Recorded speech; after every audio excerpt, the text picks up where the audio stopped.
Everyone, Bihar दरोगा के result के बाद बहुत सारे लोगों को ऐसा लग रहा है कि उनका नंबर था और उनका सिलेक्शन नहीं हुआ। तो वो क्यों नहीं हुआ, इसका आंसर वो लोग ढूंढ रहे हैं और बहुत सारे लोग ये कमेंट भी किए। तो बताइए कि क्यों नहीं मेरा हुआ, डेट ऑफ बर्थ का क्या मैटर है। तो आज उसी टॉपिक पे ये वीडियो है कि नंबर के रहते हुए भी बहुत सारे ऐसे बच्चे क्यों रिजल्ट से बाहर हो गए। तो देखिए, अगर बहुत सारे होता है ना कि एक एक नंबर से पॉइंट से वहाँ हज़ारों स्टूडेंट होते हैं।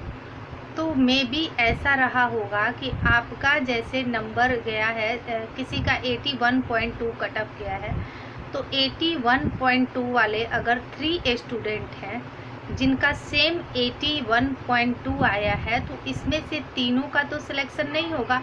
अगर उस कैटेगरी में सीट मतलब अगर एक ही है और 3 ऐसे लोग हैं जिनका 81.2 आया है, तो कैसे इसमें से लोगों को सिलेक्ट और रिजेक्ट किया जाए, क्योंकि कट ऑफ तो तीनों ने ही क्लियर किया।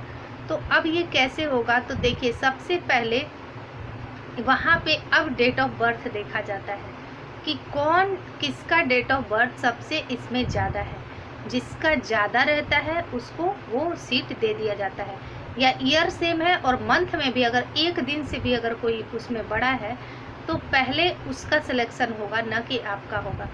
तो यही एक रीज़न हो सकता है जिसमें बहुत सारे ऐसे बच्चे जिनका नंबर तो था कट ऑफ के पास, फिर भी उनका सिलेक्शन नहीं हो पाया। इसका एक बड़ा रीज़न ये हो सकता है। तो डेट ऑफ बर्थ का क्या इशू था मैंने बता दिया। आई होप आपको चीज़ें समझ में आई होंगी। और कोई दूसरा रीज़न नहीं हो सकता है कि आपका सिलेक्शन नंबर होते हुए भी नहीं हुआ हो। एक और ये रीज़न है कि मे बी आपने क्वेश्चन जिससे भी मिलाया, आप उसका आंसर कुछ और समझ रहे हैं और आयोग ने अपना आंसर कुछ और वहाँ पे माना है। क्योंकि आयोग हमेशा 2-4 क्वेश्चन ऐसे देती है जिसका आंसर एग्जैक्ट नहीं समझ में आता कि ऑप्शन ए उसका सही है या सी सही है या बी सही है।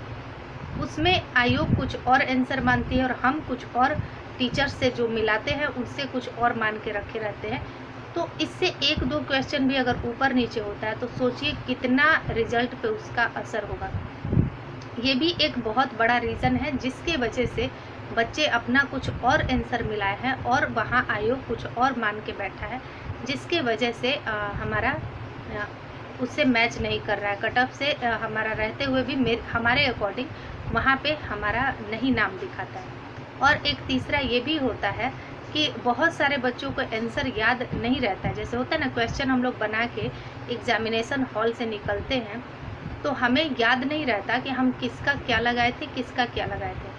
लेकिन जब हम किसी टीचर से अपना मिलाने बैठते हैं तो हमको लगता है शायद यही मिला है और उसको हम सही मान के बैठते हैं। तो जिसके वजह से हम वहाँ तो गलत करके आए, लेकिन अपना यहाँ ऐड करते टाइम सही मान लेते हैं, क्योंकि हमारी मेमोरी में 100 का 100 क्वेश्चन का कभी कभी नहीं याद रह पाता है। 1-2 ऐसा क्वेश्चन होता है जिसका हमें आंसर नहीं याद रहता है और उसका हम आंसर कुछ और मान लेते हैं या सही वाला समझ लेते हैं कि शायद यही लगाया था, बट लगाए हम लोग गलत रहते हैं। तो इसके वजह से भी होता है कि हम तो मिलाए हैं अपना ज़्यादा, लेकिन हमारा रिजल्ट नहीं आता है। ये भी एक रीज़न होता है।